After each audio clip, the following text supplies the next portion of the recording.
night on the south today. Christchurch residents have just under a month to have their say on the proposed multi-use arena project. A faster but more accurate kind of COVID test promoted by Sir Ian Taylor is approved in New Zealand. And relief may be close for eastern Christchurch residents as the pungent smell in Bromley gets sniffed out.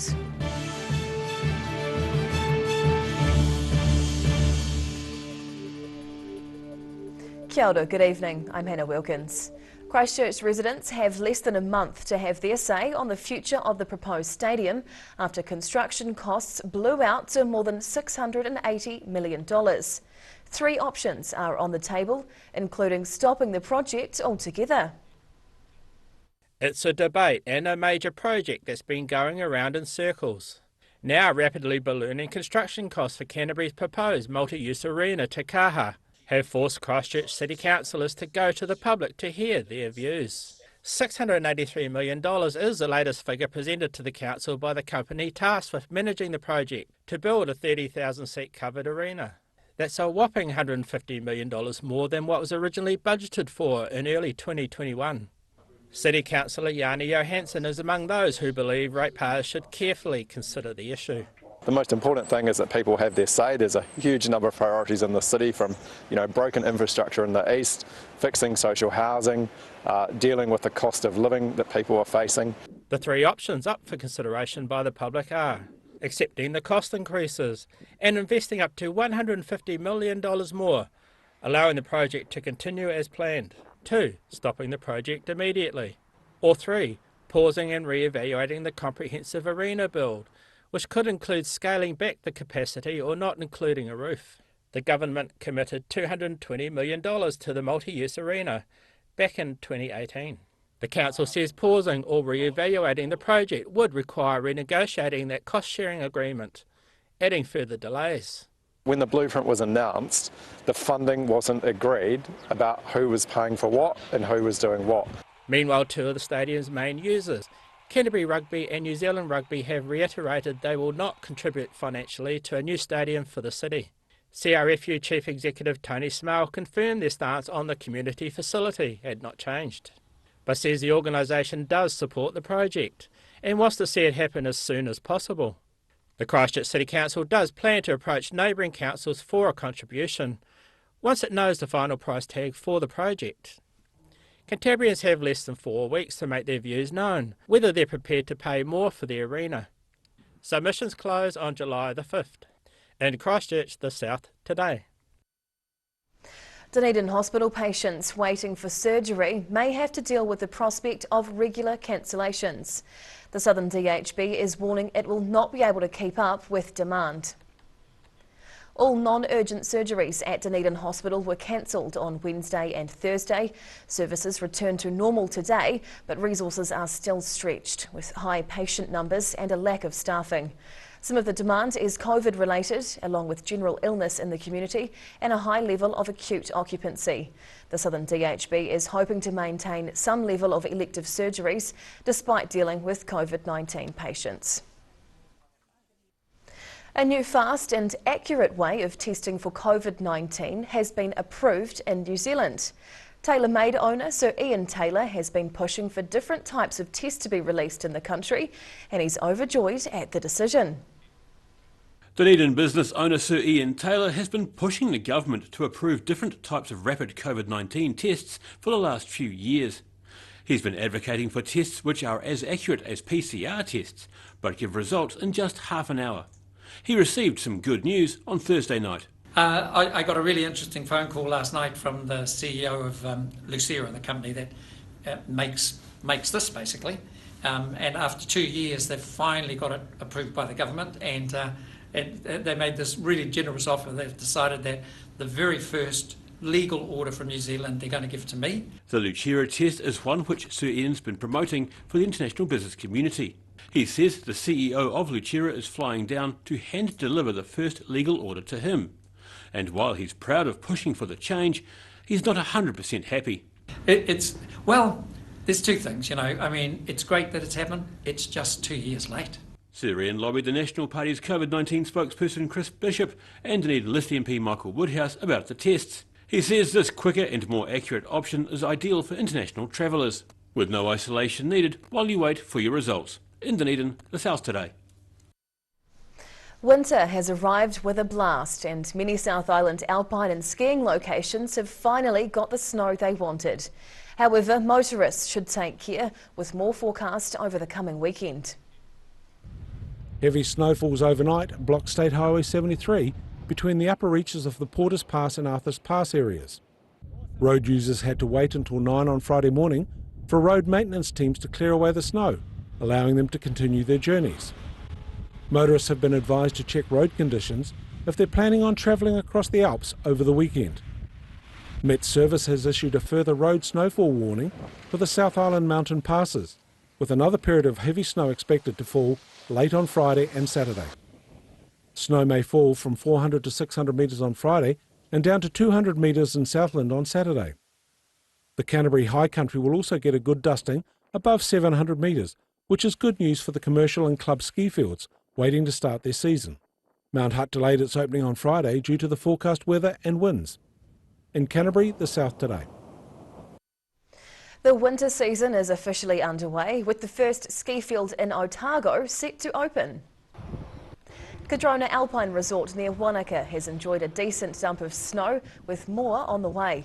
Tomorrow is opening day at the ski field, but with more wild weather forecast, only the beginners area will be open this weekend. Kadrona is aiming to open McDougall's after the storm passes later in the week. The resort has received about 31 centimetres of snow over the past 48 hours.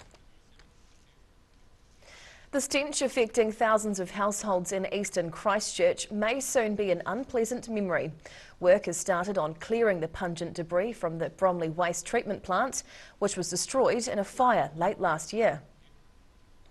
The stench swamping the Christchurch suburb of Bromley may soon be brought under control. Christchurch City Council staff say they've now identified where the offensive odour is coming from. So there's two main sources of odour from the plant. So we've got intermittent odours that come from the trickling filters, and that's when we have a wet weather event followed by a series of hot days, and the material in the filters is decomposing, and that was letting off intermittent smells. However, since May, we're also getting odours from our oxidation ponds. Contractors have resumed removing the rot from Christchurch's fire-damaged wastewater treatment plant after a mechanical fault ground all work to a halt earlier this week. This means staff can now begin a plan to tackle the unpleasant smell that's engulfed and exasperated residents in the eastern suburbs for the past 7 months. Yeah, we've got a plan. So the two of our clarifiers have been converted into aeration basins. That's an activated sludge treatment process, so that replaces the biological treatment that was being carried on in the trickling filters here behind us. It'll take 3 to 6 weeks for the biology to settle down in those aeration basins, and then another 3 to 6 weeks to replace the poor water quality in the ponds with much better water quality from that new process. Contractors will scoop 26,000 cubic metres of material out of the filters, with a large amount already chipped, compacted and trucked away to the Cape Valley landfill site. The council says around 3,300 households in the area are eligible for financial assistance to help them cope with the impact of the stench emanating from the plant. In Christchurch, the South Today. Whai Yakane still to come on the South Today. Anti-Three Waters groups hit Dunedin on their nationwide road trip, and the first glimpses of the upcoming Midwinter Carnival take over a central Dunedin mall.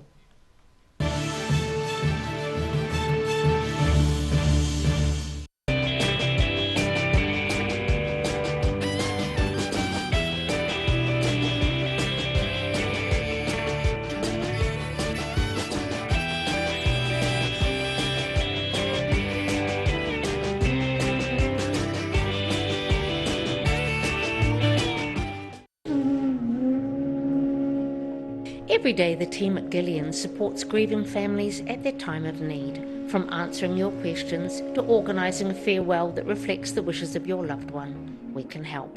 Call Gillian's today.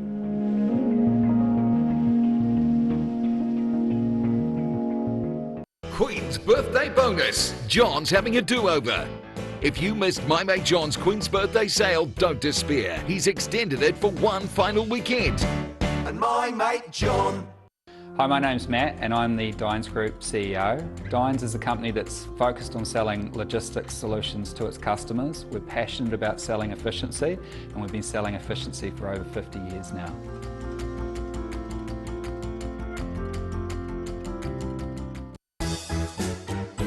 Every reason, every season, we're proud to dress the region. Alex Campbell Menswear, it fits. Hi, we're H Concern Otago. H Concern Otago hosts a multitude of social activities, Including indoor walks.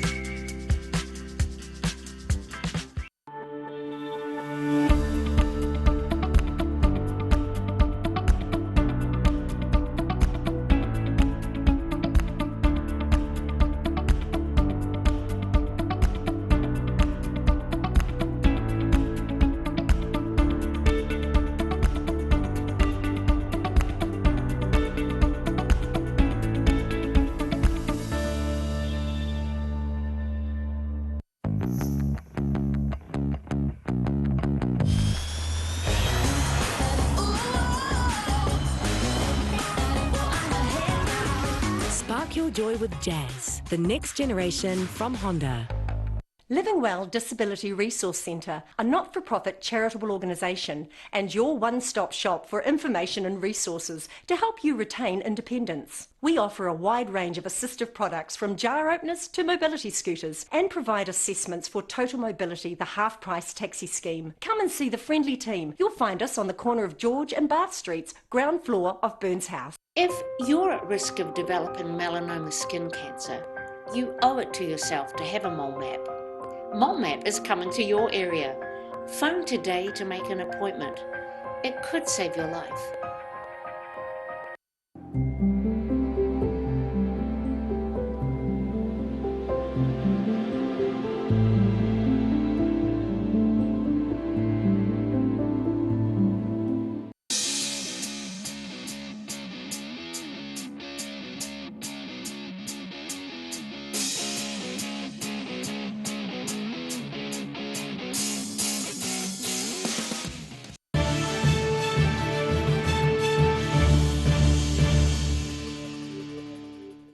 Tēnā koe, welcome back.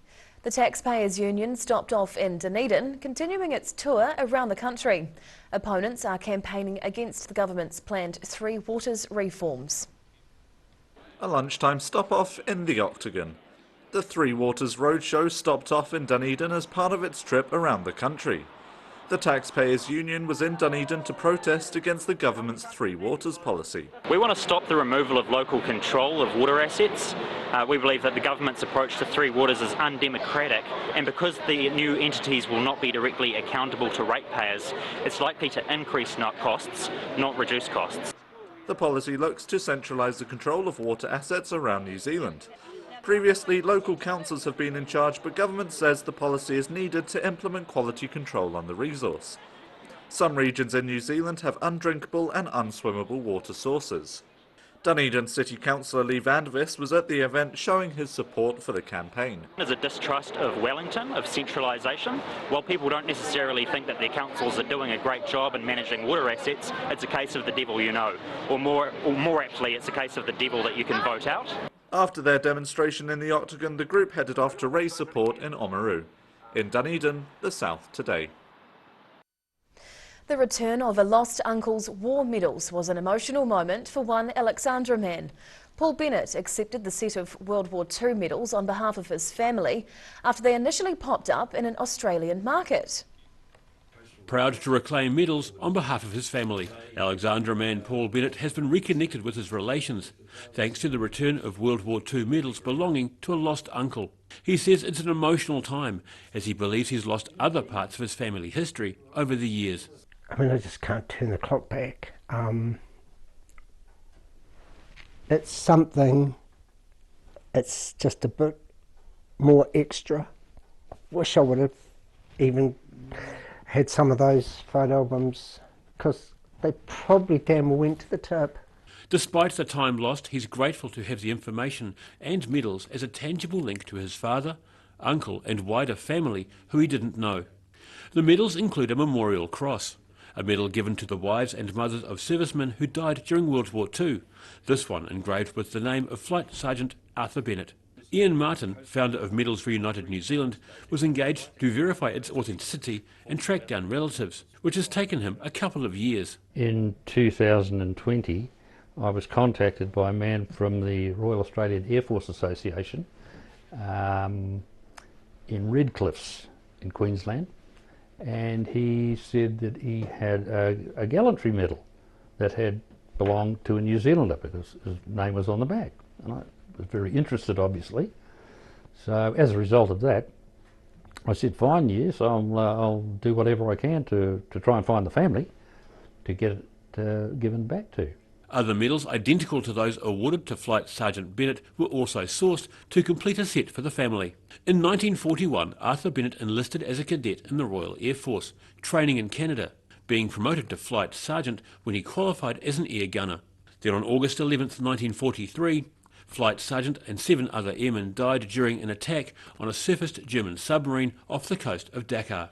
Martin was pleased to be able to reunite Bennett with the medals, as well as helping fill in a lot of gaps and details about the history of his family. In Alexandra, the South Today.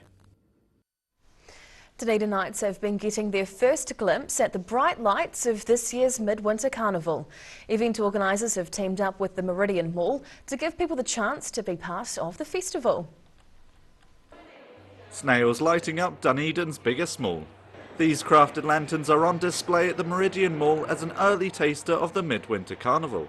The shells, snails and stars are a warm-up for next month's festival. So the carnival's a little bit different this year. Instead of just the one night, we're running 2 nights on the 8th and 9th of July. And it'll be like an installation. So there'll be a lot of giant lanterns installed around the church gardens at First Church. This year's carnival will be a ticketed event with fewer people attending to help maintain safety around COVID-19. And we're also having projection mapping up on the church as well, and there'll be a night market, and there'll be a mini procession of the kids and their little lanterns that they're making here. And heaps of roving performance art and entertainment galore. Alongside the festival itself, people can have a go at creating lanterns to be showcased on the night. We'll be running workshops, so there's four weekends of that. We're making fish lanterns this weekend. We're making a magical lamp on next weekend. And then we're making boats and gulls. And so you're available, tickets are still available to book. You can book a session and come make a lantern and then be a part of the carnival. This year's carnival will be held at First Church and in Lower Moray Place on the 2nd weekend of July. In Dunedin, the South Today. Whai Yakane. After the break on the South Today, Canterbury virtual reality researchers celebrate 2 decades of cutting-edge technology. And we'll check in on where the wild weather and snow is heading this weekend.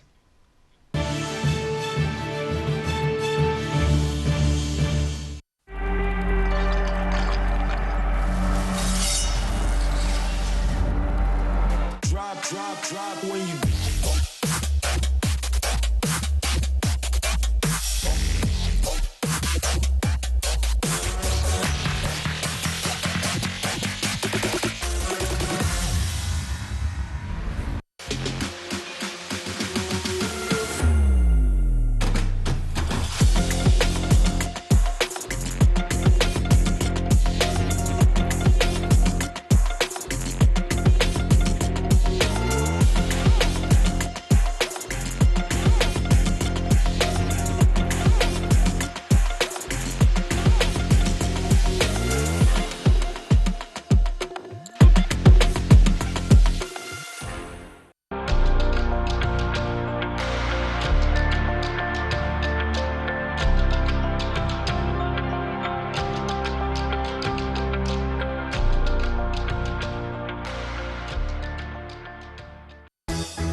every season, we're proud to dress the region.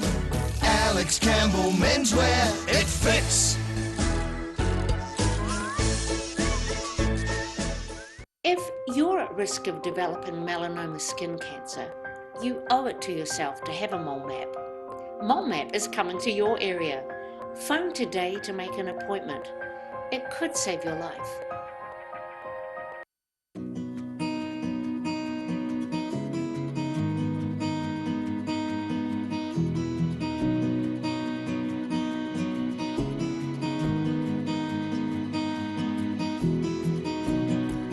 Queen's birthday bonus. John's having a do-over. If you missed My Mate John's Queen's birthday sale, don't despair. He's extended it for one final weekend. All lounge, dining and occasional is reduced by 25%. There's 30% off his entire range of beds and bedroom. And he's taken a whopping 50% off clearance items. Absolutely everything reduced in John's Queen's birthday bonus sale. Get that furniture from Stafford Street and My Mate John. A poorly maintained heat pump can lose up to 35% of its output. The Mr. Heat Pump Cleaner team are experts. Their specially developed chemical wash is totally biodegradable. Call Mr. Heat Pump Cleaner and get the job done by the professionals.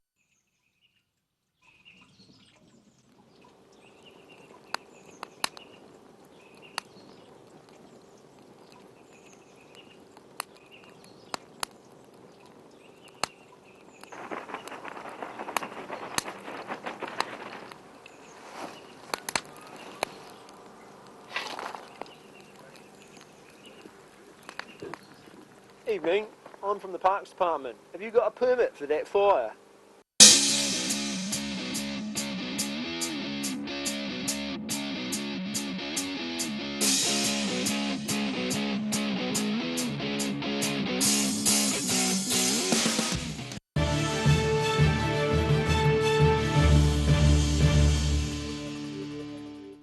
Tēnā, welcome back. A Christchurch research centre specialising in virtual reality has reached an important milestone. Hitlab is based at the University of Canterbury and is celebrating 2 decades of being at the forefront of research into human interface technology. Whether it's flying down a slope at the Winter Olympics or flying on a broomstick through a magical world, these are just some of the technologies evolving at Christchurch's Hitlab. Based at the University of Canterbury, the Human Interface Technology Lab is celebrating 20 years of Kiwi innovation. Director Rob Lindemann says they act as a bridge between academia and industry. So take real-world problems, work on them in academia, and then roll out the technology and the intellectual property into back into industry.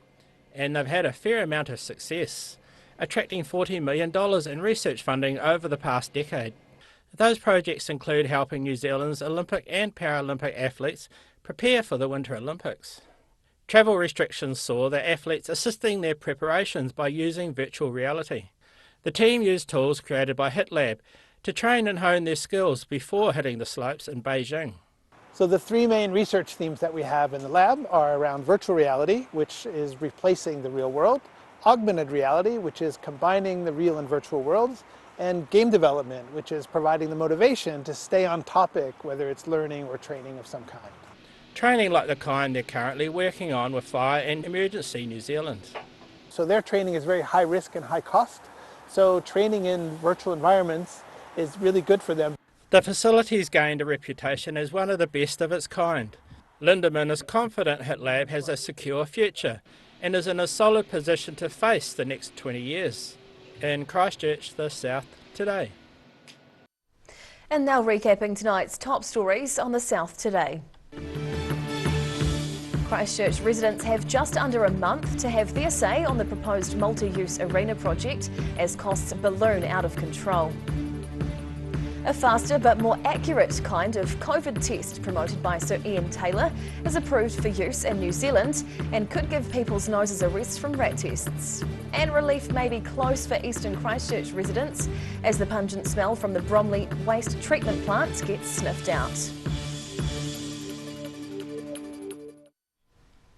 And now a look at what's happening in tomorrow's ODT, and we welcome the Deputy Editor, Craig Page. Kia ora, Craig. Good evening. What can we expect in the weekend paper? Saturday paper, so lots of reading. An interesting story, the drums are beginning to beat about the possibility of a new theatre for the city. Okay. And the talk may be aligned with the stadium. The officials aren't saying too much, remaining pretty tight-lipped, but the word is the theatre could be part of the new hotel which has already been talked about for the stadium. I think they put out next to some the stadium, was it? Yeah, okay. They talked about expressions of interest last year for a hotel. So the word is that might be the way they're going to look at. Because since the arts fraternity's been at a bit of a loss since the Fortune Theatre closed in 2018, so they've been, and the drums have been in lately, and a lot of talk about it's time the council did something, took some steps. So yeah, there might be some news to come out on that front. Okay. Snow, of course, lots of snow up through Central, so all the ski fields excited. Kadrona's due to open tomorrow with their beginners, so looking good for them, and with school holidays around the corner, finally some relief hopefully. And our weekend mix as well. Got a lovely story there about the disc den in Dunedin. I think anyone who's bought a CD, or if you're a bit older, some vinyl from there over the years. Absolutely. We catch up with Hing and Noni Chin, who've been in the music industry there for 45 years. Wow. Tough industry to be in now, of course, with you know, so many other ways to get your music. But we had a nice chat to them. Interesting enough, they purchased the building in 1977, the same year Elvis Presley died. And oh wow! He and was of course, that new *Elvis* Elvis movie has just come out, or just coming out as well. Spooky, How's that? Spooky. So yeah, that's us. So that's a really good read. Well worth a look. Fantastic. Thank you for your time tonight, Craig, and have a lovely weekend. You too. And time now for a look at the weather. Tonight's weather proudly brought to you by Mole Map. Looking at the situation, a strong westerly airflow continues to blow over southern New Zealand and hangs around through into next week. So expect cold winds near gale force about the coast and some snow flurries inland. Heading to the top of the South Island first, showers and nor'westerlies in Nelson tomorrow with 13 degrees. Even heavier rain and thunderstorms in Greymouth, along with hail and strong westerlies, up to 12. And a fine one in Christchurch after some early showers, reaching 13 as the high.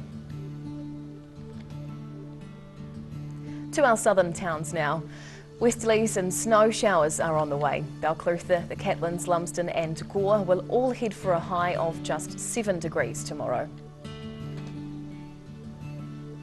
Travelling westwards to the Central Lakes area. Strong westerlies with hail and snow showers throughout the weekend here. Alexandra heads for 9, Wanaka 7, Queenstown 5 with a good dump of snow, and like Wanaka, Te Anau will get up to 7 degrees tomorrow. To the northern towns next. Mostly fine with those gusty westerlies making their way to the east coast tomorrow too. Timaru heads for 11 and Awamaru isn't far behind with a high of 10. And get the snow chains out tomorrow over in Twizel and Omarama. Both are heading for a high of 8 degrees with snowy conditions. Down to Dunedin. Showers clearing and becoming fine overnight with a low of 7 degrees.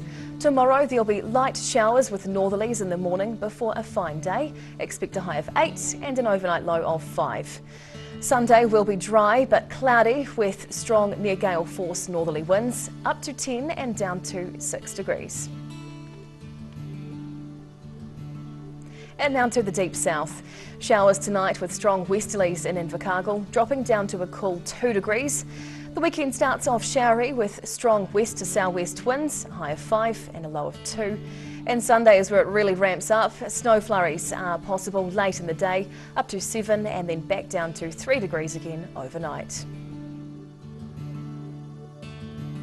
That's the news this Friday. For the latest news and videos from the southern region, head online to odt.co.nz. And you can follow Channel 39 on YouTube to catch our news bulletins on demand. Nō reira, kia pai te pō, ka kite anō.